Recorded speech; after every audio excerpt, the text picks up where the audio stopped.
Thanks for making it out. Welcome to 10% of our I can say that almost 340 days a year. 15 days where we get crazy.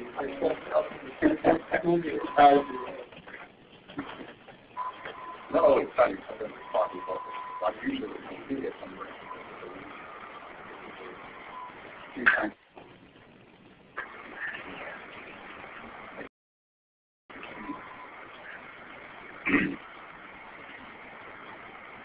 You were able to find nothing.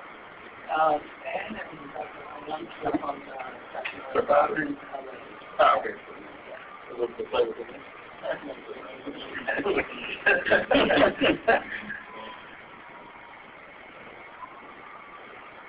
Are we ready to go? Whenever you are. A couple of minutes. 1 minute. Okay. A couple of minutes. Okay. And we'll have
Good afternoon, everybody. Beautiful day we're having here in Santa Barbara. Welcome to our guest from the California DTSC. Actually, before I introduce the speaker, I'd like to just recognize the two other guests that we have in the audience, Hamid Sabtir and also Dr. Haiyan Kang, also from the DTSC. So they all came together today. And we'd like to convince them that this is not the normal weather that we have in Santa Barbara, and maybe they'll return sometime when it's nicer. So to introduce the speaker, Stan Phillippe, again with the DTSC, Cal EPA. Stan's background is in civil and environmental engineering. He went to the University of Illinois for his master's degree, and he spent a lot of his career working in areas that are pretty familiar to a lot of us in water quality, hazardous site remediation, emergency response. So these are all topics that are really a lot of interest to all of us in the Brin School. He managed California Superfund and military base cleanup and reuse programs for a number of years. And more recently, he's currently assigned with the Office of the Chief Scientist of DTSC and is involved in chemical policy, nanomaterials regulation, or pending regulation perhaps, and marine debris. Today, we're lucky to have Stan to tell us about California nanotechnology and green chemistry initiatives. I just want to say that this sort of came about because I had Cassandra Engelman and I had the opportunity to meet our visitors today at one of the workshops that the DTSC has been conducting over the course of the last several years on nanotechnology. The one in November where we met was where industry was actually coming to DTSC and giving their viewpoints and their descriptions of their programs. And this is how we met.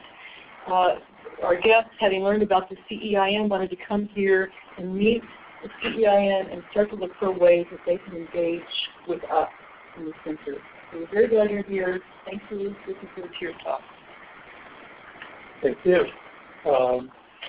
Yes, we're having the same weather in Sacramento. This storm must go from South America to Washington State or something. But we've had nothing but sideways rain for a while. We got started in nanotechnology a few years ago when I was working as the manager of the pollution prevention program in the Department of Toxics. Toxics is one of 6 boards and departments that make up Cal EPA. The others being the Water Board, the Air Board, Waste Board dealing with solid waste, Department of Pesticide Regulation, Office of Environmental Health Hazard Assessment, and Department of Toxics. Traditionally, the Department of Toxics has had a role in managing and regulating hazardous waste, dealing with the generation, treatment, storage, disposal of hazardous waste, and another major area of our department's work has been in hazardous site remediation, or Superfund, or state Superfund, emergency response, that kind of thing. We've had a small office of pollution prevention for some time that started getting into the areas of emerging contaminants and safe substitutes for chemicals and reduction of hazardous materials by industry. We sort of found ourselves in the right place at the right time when the big green tidal wave hit, a couple of years ago, and green chemistry kicked in. And I'm going to talk a little bit about that and how we got started in that and nanomaterials. Nanomaterials was kind of a logical place for us to take a look at an emerging industry in California that appeared to be the next industrial revolution potentially in California, as many of you know.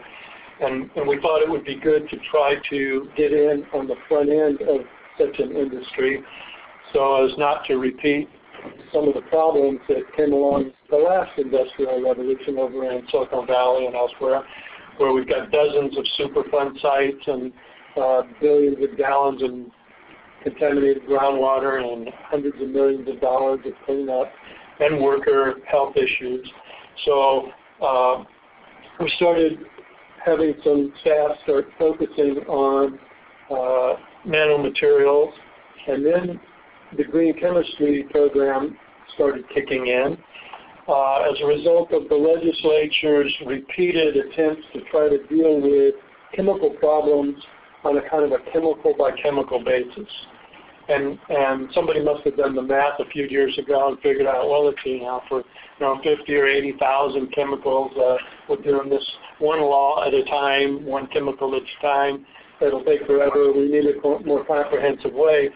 So the legislature commissioned UC and some folks at UC Berkeley Center for Occupational Environmental Health to do a report on green chemistry. And green chemistry was a pretty new topic to most of us and most of the rest of state government. There were a lot of different ideas about what green chemistry even meant. Some people took the view that green chemistry was sort of a pure science in the area of Paul Anastas and John Warner and synthesis of chemicals in the laboratory and safer synthesis of chemicals. Other people thought of green chemistry more as a comprehensive chemical policy and by design, design for environment, and in a broader sense like that.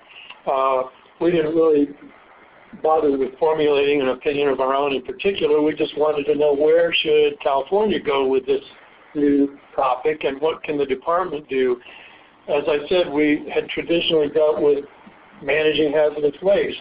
And so we would carefully regulate the trucks that were hauling the hazardous waste that were coming out of the factories, and they would go down the highway, and we would make sure they didn't spill, and they were regulated as they took the hazardous waste down to the giant dump site somewhere, and then we would regulate that dump site forever. And it just seemed like there must be a better way, for one thing. And besides which, that may not be where the exposures are.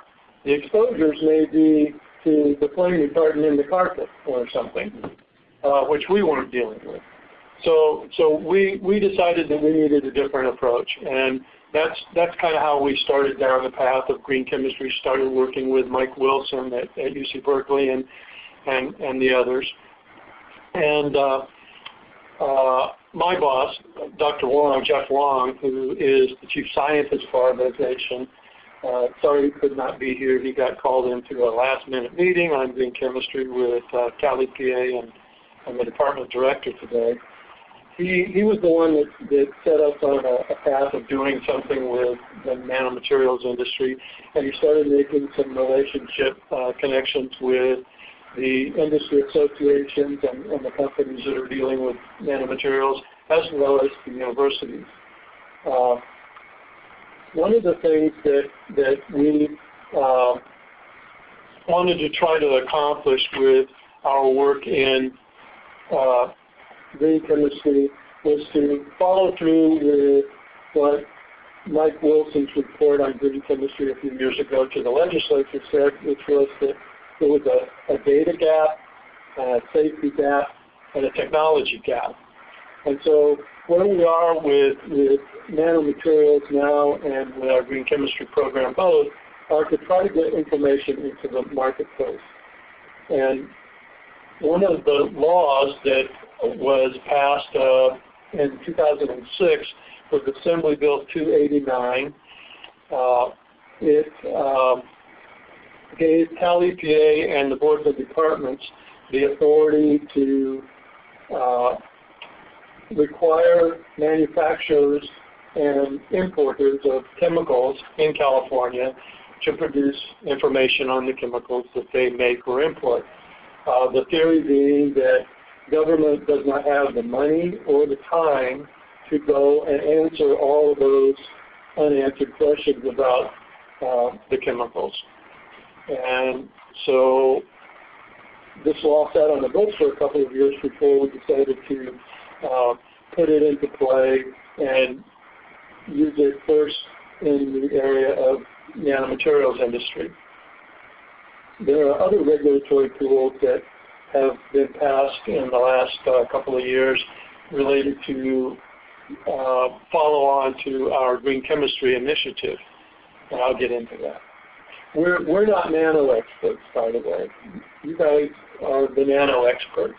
We view ourselves as the regulatory agency that has the means to try to get this information and put it into the marketplace and identify where the unanswered questions and priorities are so that perhaps we can start filling some of these information gaps.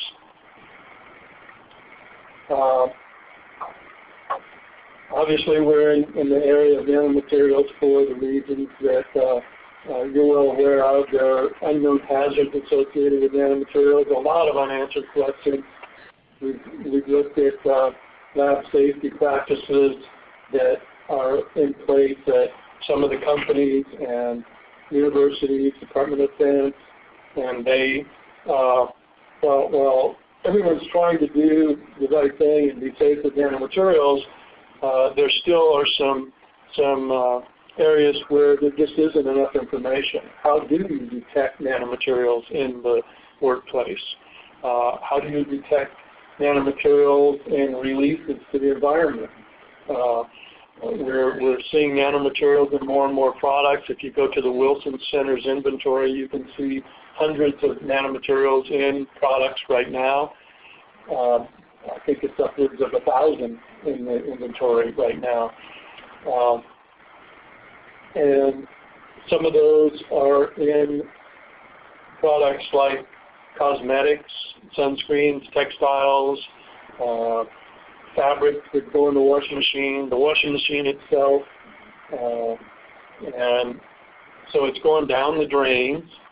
You put the makeup or the sunscreen on and you wash it off at night and it goes down to the drains, which means it's headed to the publicly owned treatment port They have no idea how to analyze for nanomaterial that's coming to them, and they have no idea how to look for it in the effluent from the treatment system or out in the environment.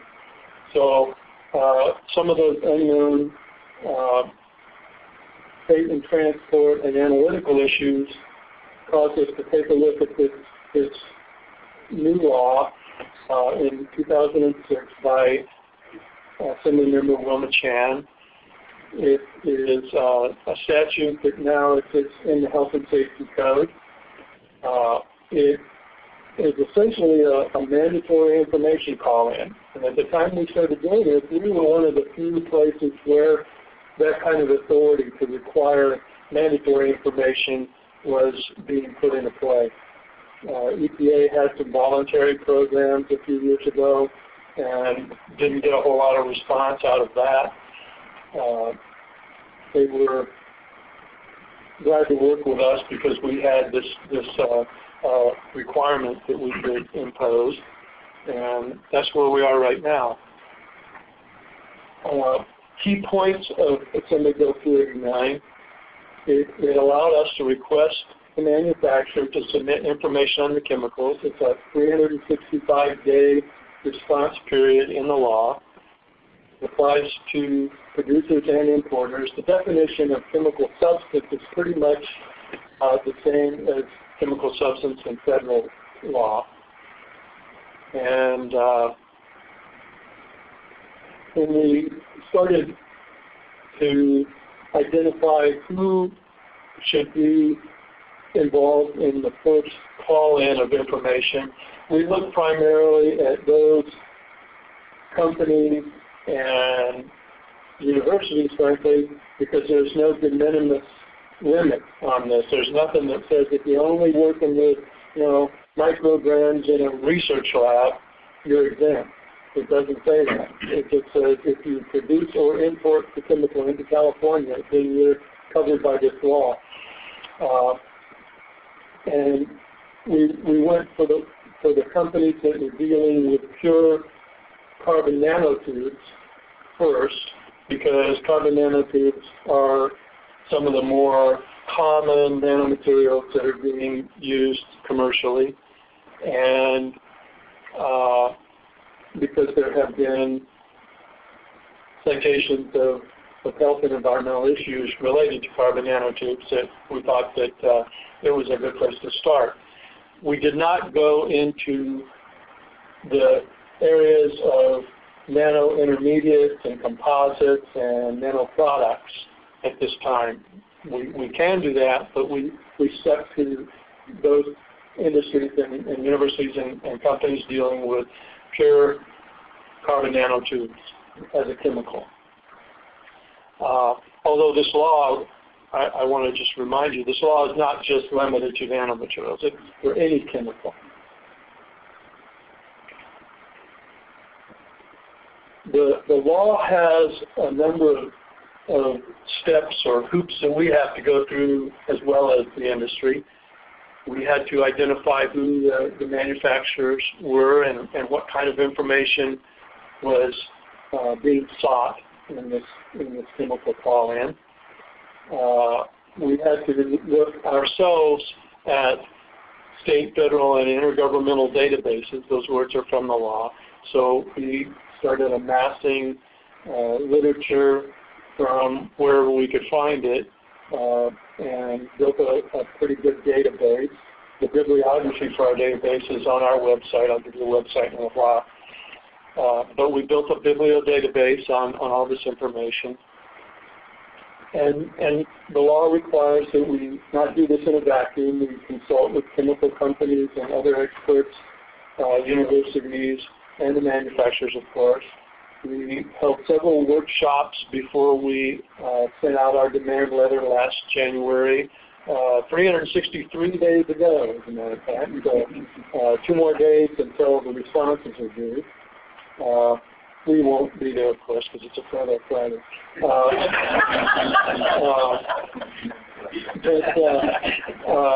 We also are required to put the information up on Cal EPA and Department of Toxic Substances websites, what information it is that we're seeking and why.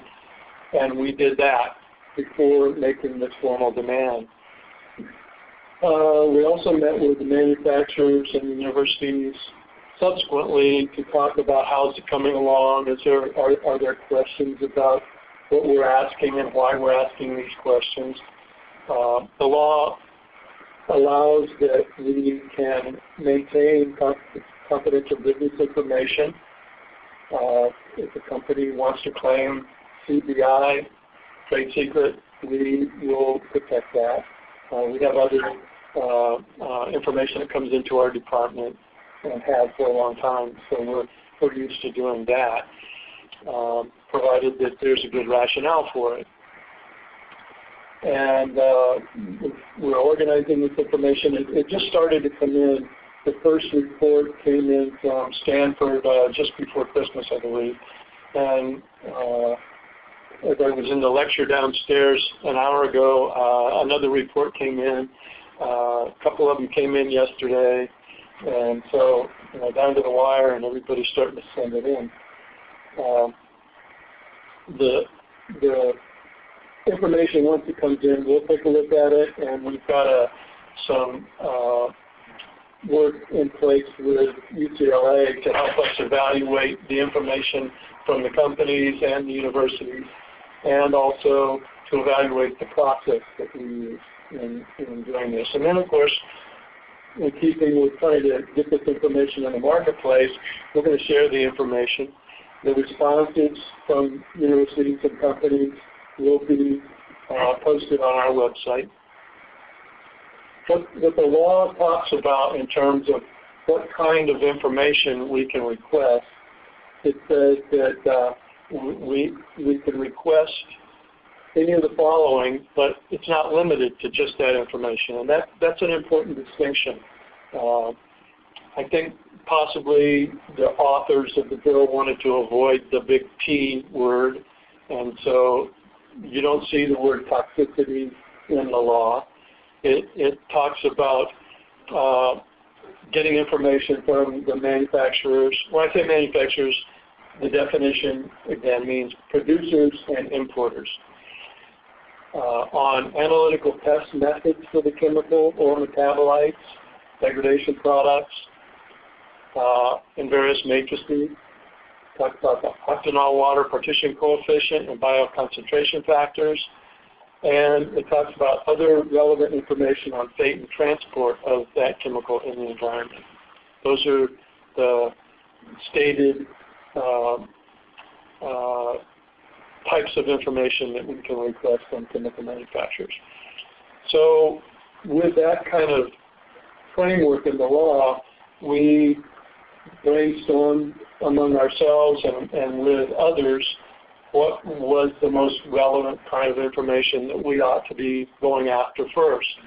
And we focused, you'll see here, I think it's the next slide, on a lot of information related to the workplace.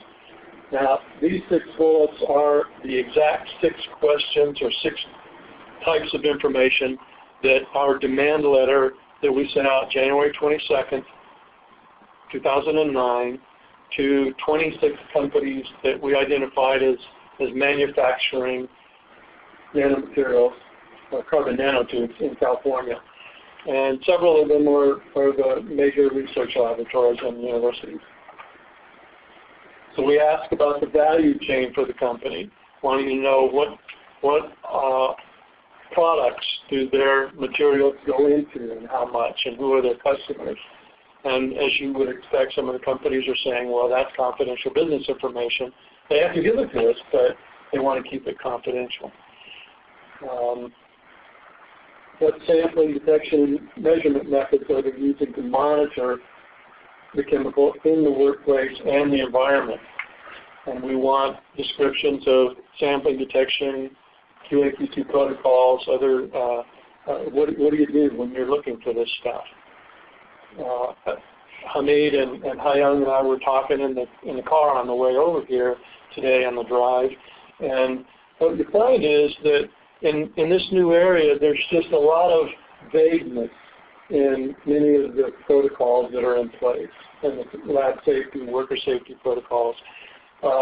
If I were a worker in a factory working with solvent, or maybe I'm making mercury thermostats or something, I'm going to be trained in mercury safety. There's going to be a mercury spill cleanup plan. There's going to be medical monitoring of my blood on a regular basis for mercury. But that's not the case for a lot of people who are working in carbon nanotubes and probably most other nanomaterials. So we're looking for specificity, and we really want to find out just how much specificity there is and is not out there in this area. And I'll tell you how that's going to progress and where we hope it'll lead in a minute. We want to know about, third bullet, the knowledge of the presence of chemical in the environment resulting from manufacturing, distribution, use, and end-of-life disposal. What do we know about the safety in terms of occupational safety, public health, and the environment? I think some of the thinking here was that we can go out and we can Google search nano safety, and we can pull in what's in the literature, just as anybody could. What I think the people who were behind the law wanted to make sure of is that if Company X has their own toxicity studies that they've done, that this material, this information doesn't remain, with the company only. Kind of like think back to the tobacco industry days, and they knew what their product did, but they weren't telling anybody. Well, this law kind of is, let's not do that again. That's what this law does. We want to know what are they doing to protect workers, and this is again in the theme of trying to concentrate in the area of the workplace and worker safety as kind of the first order of business, as well as environmental releases. It wouldn't have done much good, after all, to have asked a company who's operating as a nanotube importer from a strip mall office in Palo Alto connected to a factory in China and talking to Wilson tennis rackets and wherever they make Wilson tennis rackets, to ask them about, what does your product do to mouse brain? The guy in California in the strip mall doesn't know anything about that kind of question. So we do feel that if they're bringing nanotubes into California and handling in them and shipping them and packaging them, they better know something about safety of their material. Whether they know anything about mouse brains or not, that's another issue, and that can come later. But first of all, they better know how to handle nanotubes safely. And then final bullet, we asked how are they handling their waste and residues, discarded off-spec materials, etc. And so, as I say, the information is just coming in. We really haven't taken a hard look at it. Just kind of started glancing through some of the earliest reports. We sort of figured, yeah. Sorry, quick question. For the information that is proprietary, that they don't want to have made available to the public, like the quantity that's used or what it goes into, will it be known anonymously, or that won't be available? If they decide not to provide it, then it won't be available? Well, we've got an attorney that we've been working with on our end, and he's pretty well versed in what the limits of confidentiality are all about. Sometimes companies are saying that I'm not going to give you my exact client list, but I don't even want to tell you what kinds of industry sectors my material is headed towards, and we're asking them to make what's the basis for that kind of a claim. I'm not sure just how far you'll get it. Some of it you can see on our website already, but probably within a couple of weeks you'll see what ends up there first. And I suspect that what we'll do is we'll probably go ahead and honor the confidentiality claims to begin with, and then we'll take a look at them and see if they are the kind of claim that can be held confidential. And some other environmental laws, once the material leaves and is a waste or is out in the environment, that can't necessarily be claimed as confidential. You turn it loose and it's not confidential. Good question, though. I'm interested in that myself. Where we want to go next in future call-in phases for other chemicals and other even carbon nanotube materials is more about where they are in the marketplace, what kind of products they're in, what are the end-of-life issues, and some of the environmental release and public health, the hard questions, the mouse brain kind of questions. For example, carbon nanotubes, because of their properties of lightweight strength, are being fabricated into composite materials that become airplane parts and auto parts and bicycle parts and baseball bats and so forth. And so somewhere there's some worker in some factory that is not only just making those nanocomposites, but they're going to a secondary place that is machining on those products and milling them and using abrasives and putting them into the workplace or in the air in the workplace. So we want to kind of follow that, and that's the reason for our value chain question, frankly, is where do we need to go next? And that's the kind of thing that we want to explore with folks at the universities too, is what kind of priority areas ought to we be paying attention to for downstream uses of these kind of specific individual chemical materials.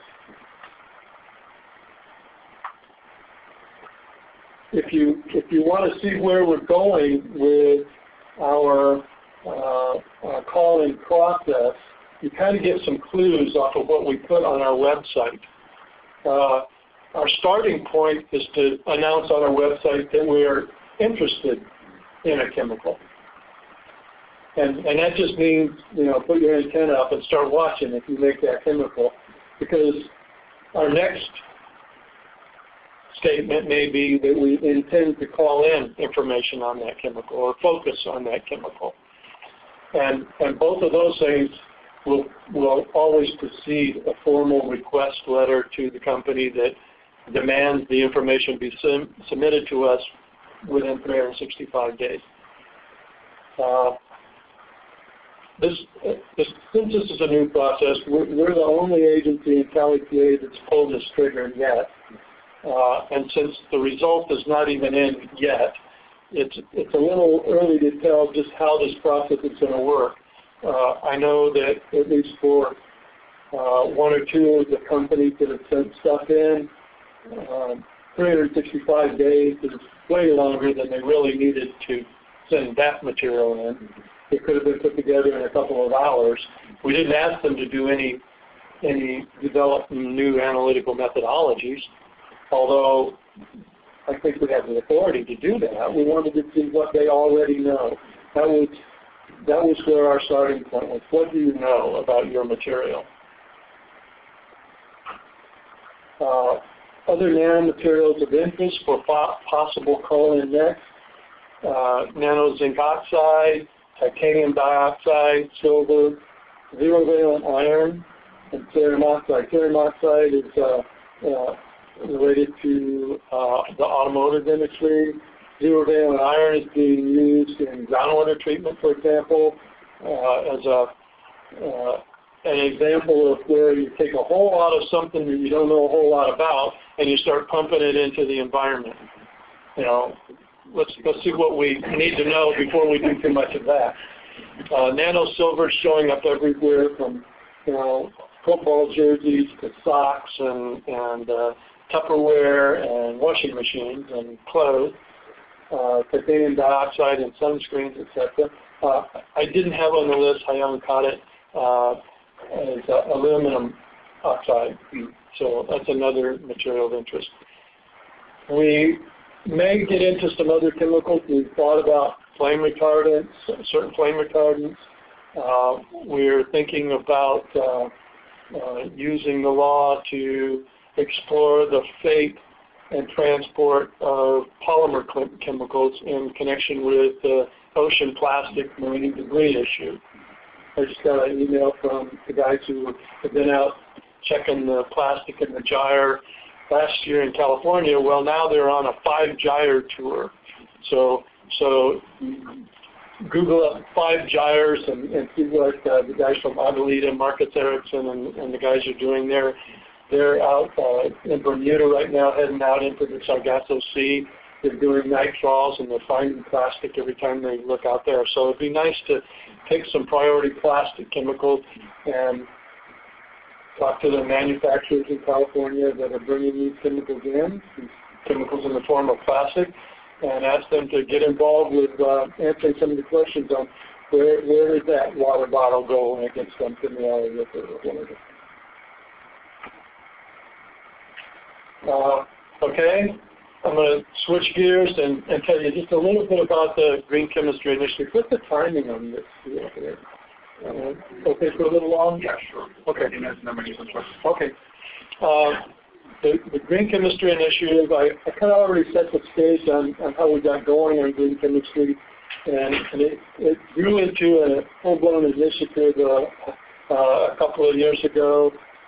It started out in the Department of Toxics.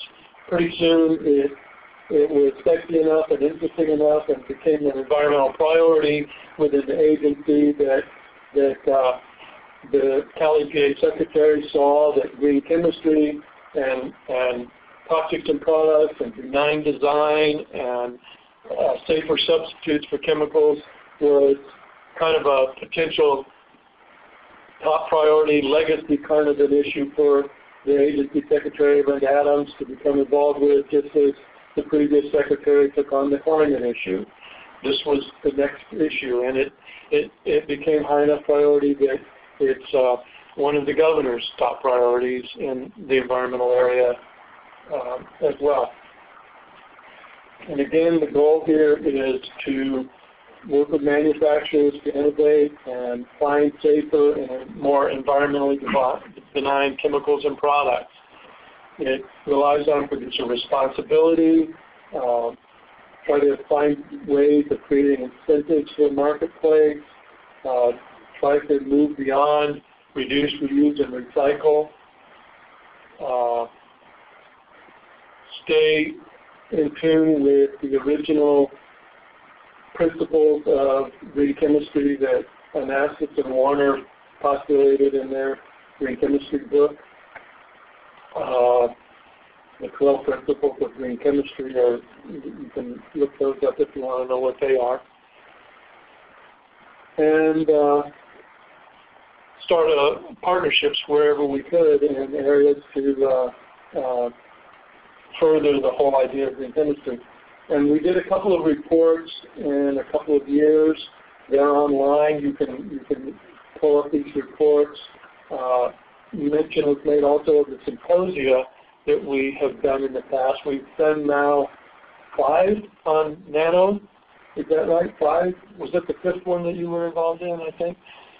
But all of the proceedings and PowerPoint presentations and agendas and in many cases the videos from our Nanomaterials symposia with great speakers and international speakers coming in and talking. You can go look through there and see if there's something that looks interesting to you and watch the actual talk online. And then we did the same thing with green chemistry. We've had 4 or 5 green chemistry symposia. Same idea, brought in a lot of good speakers. But what came of it was a final report about a year ago, I guess December 2008, the final report was issued, and it had 6 key elements, policy recommendations. They were to expand our P2 program, pollution prevention program, to help create a 21st century workforce, and that involves companies and training workers for learning new methods of chemical synthesis and other green chemistry oriented jobs. It's working with both trade schools and universities. And most of these have a lot of discussion and separate sub-recommendations, like, try to further the idea of scholarships and fellowships working in green chemistry, for example. It talks about an online product and ingredient network in order to give consumers information on what's in the products, and so informed choices can be made in the marketplace. An online toxics clearinghouse, which after that recommendation became state law in Senate Bill 509 a year ago, a little over. Accelerate the quest for safer products and move towards cradle-to-cradle economy. Senate Bill 509 by Senator Phillippe will establish a decentralized web-based system for collection and maintenance, distribution of specific chemical hazard trait, environmental and tox endpoint data. It should be accessible to the public through a single internet web portal and operate the clearinghouse at least possible across the state. And we're doing this in conjunction with other Cal EPA sister agency, OEHA, Office of Environmental Health Hazard Assessment.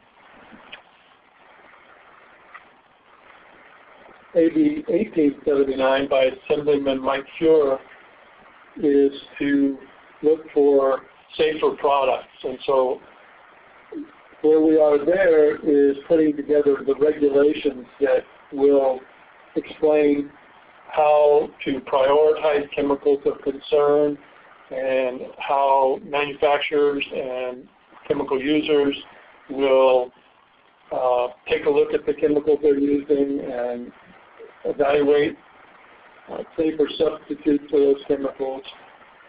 And that process is, it's not very far along. I mean, there have been several workshops. You can look at some of the proceedings of the workshops, and I think you can catch some of the video of those workshops and see what kind of discussions are taking place right now in putting regulations out on safer substitutes and chemical prioritization. The idea is that to decide what chemicals ought to be looked at first, we, for example, borrow from other lists of chemicals. The EU has lists of chemicals. Canada has lists of chemicals. So looking at how to choose which chemicals to focus on and prioritize, and then how to evaluate those chemicals for their hazard traits and life cycle end-of-life issues, and then what kind of regulatory means ought to be used to make sure that best practices are being put into place. Should it be restricting chemicals in certain applications? Should it involve labeling and ingredients disclosure? What kind of research and end-of-life for chemicals needs to be part of the mix in the future? And it does involve a lot of public-private partnerships there too. Here's a bunch of links. I think you guys are going to make this material available to them. They don't have to copy all these links down. So if you are interested in a lot more detail on any of these topics, it's right there in various places. On our Nanomaterials website, we're trying to keep pretty well up to date. As I said, we'll be putting up the responses. and working further with the university. One of the things that we kind of thought might work out is that we in the industry and the university can kind of get a good handle on what are the key information gaps in nanomaterials that we would be able to package up some grant proposals to go fill those gaps and bring some federal money in. And that's somewhat the incentive for the industry to get involved, is that they're responsible for filling these data gaps, and they can do it themselves, or they can work with us and universities and hopefully bring some federal money to bear on answering some of those questions. And our contact information is here, the three of us in the room, and then Dr. Wong is the chief scientist. So, any questions?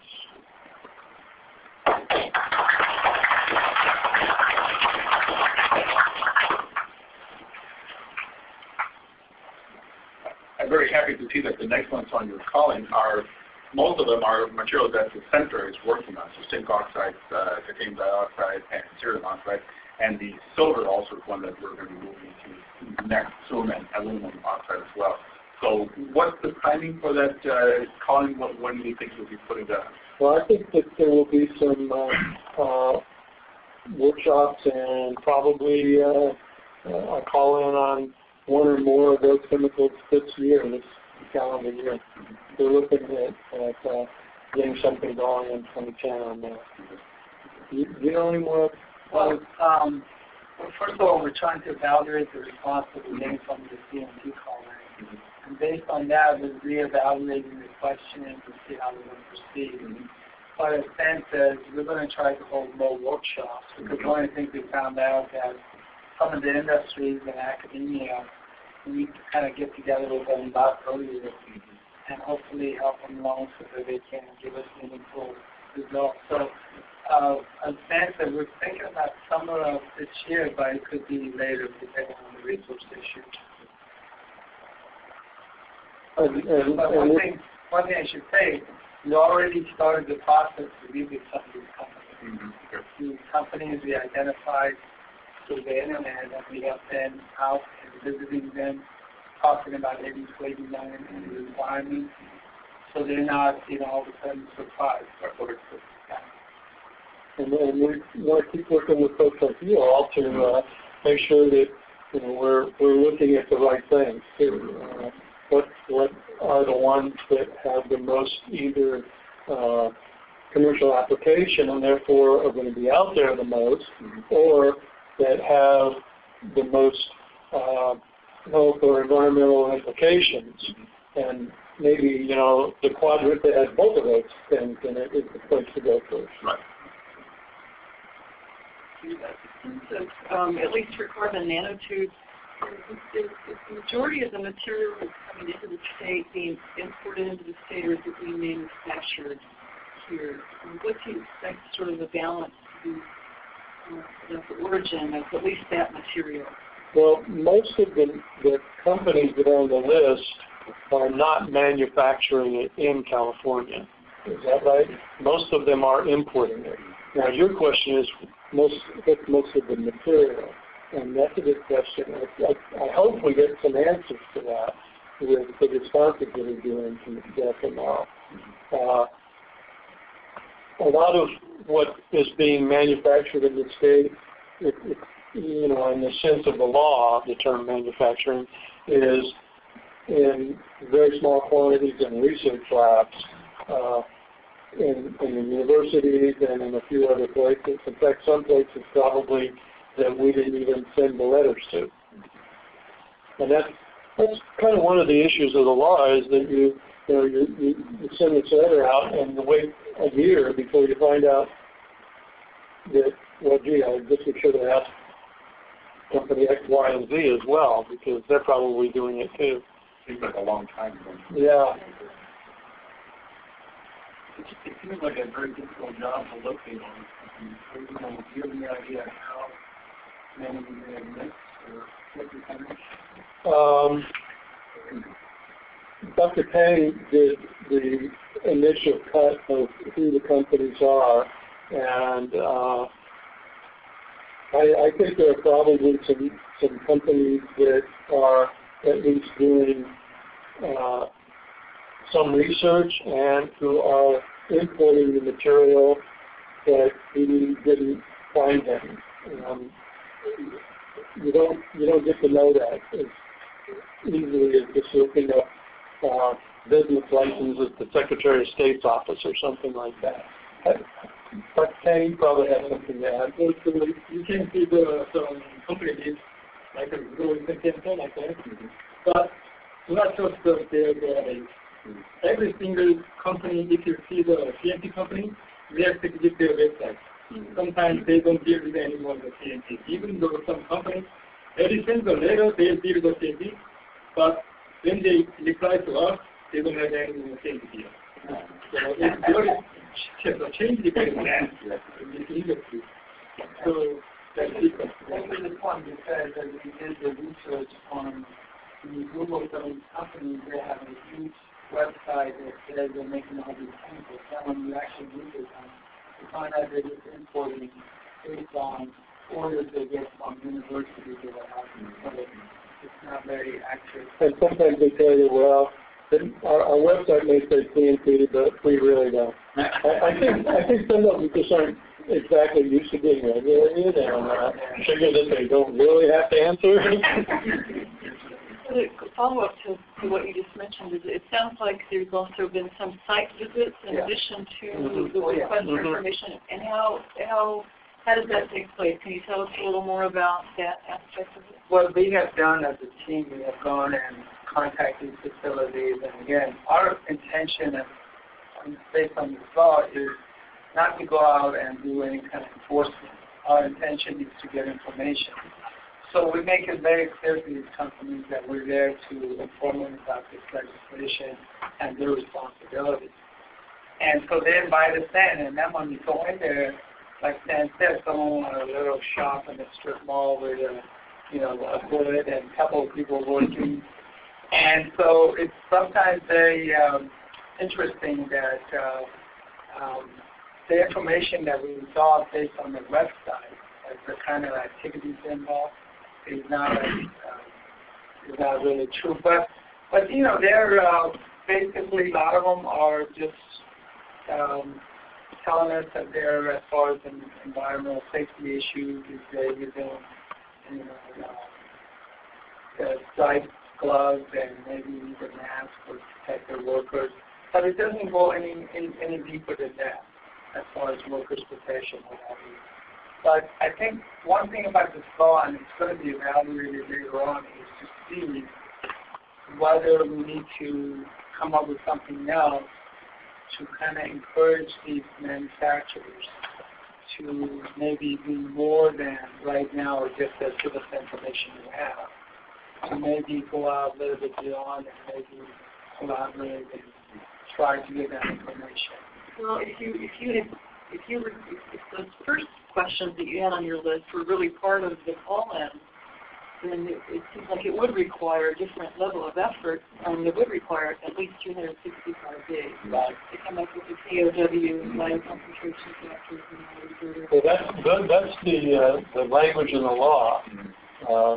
We didn't ask them to develop that information in the specific letter that we sent them. Are other states like taking call-ins or California toll meetings? I don't think so. I think that there are some local governments like Berkeley and Cambridge, Mass. that have started asking questions about nanomaterial industries in their own area. And, but I don't think, I've not heard of any other state that is doing this. And especially with nanomaterials. Yeah, and Berkeley, their license is really making this stuff. But I don't think anybody has a program like California to call it similar to ours. We were at anybody some sampling for carbon emissions of definition. On what? Definition of the toxicity and characteristics. how you get the NIOSH I'm not specifically. Are you getting at the question of would it be classified as a hazardous waste in California? When we talked to some of the folks in our waste classification group, they thought that the way that it would end up being categorized as a hazardous waste under California law would be by specific regulation to make carbon nanotubes a hazardous waste, a listed waste, and to get there, one would have to show that it bioconcentrates, and I think the data are there. So I think we could go down that path. We haven't started down that path. And what we're seeing for some of these companies and universities is that they are handling it as a hazardous waste, even though it may not be listed as a hazardous waste in California law. They're handling it as other laboratory waste as hazardous waste. Okay.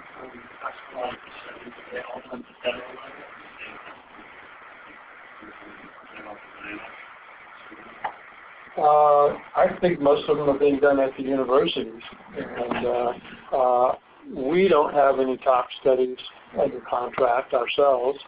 NIOSH is looking at are they looking at tox studies, or are they looking at worker safety? Yeah. Laboratory practices. Yeah, detection and personal protection. I don't remember hearing. We've talked to the NIOSH guys a couple of times, and I don't remember them saying that they had tox studies that they were funding. Do you remember? No, very good from worker safety. But UCLA is doing. Indiana folks are doing some. For years, yes, you're right, and funded through the federal government, through universities, national grants. We're developing a protocol to be able to take an environmental sample, water sample at the beginning, and be able to process it to be able to detect are there nanoparticles, are there engineered nanoparticles, and then subsequently what's the composition. And so one thing that I'm interested in, I think it comes to some of the later points you were making, is if there are opportunities for us to work on, you may have access to some samples that would be of interest to us, or some, so answer some of the exposure questions, because one of the questions that's very, very important is what should be the doses, what should be the concentrations we use for our tox studies in our center, because we don't have that information, so that would be interesting to find out there. Well, I know EPA has some, I believe, STAR grant announcements for proposals for tox studies that are out there now. That's sort of a very orthogonal question, maybe to wrap this up. If there was a spill,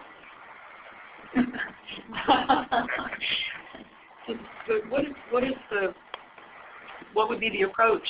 Well, they would call the Office of Emergency Services.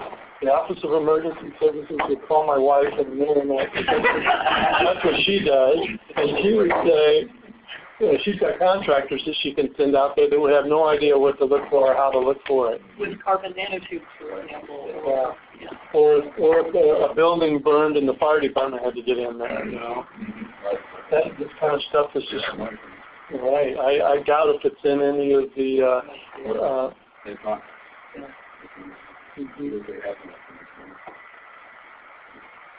Yeah, that's one of the issues, all right. We've talked about that one. Okay. Well, thank you very much. Thanks for having us.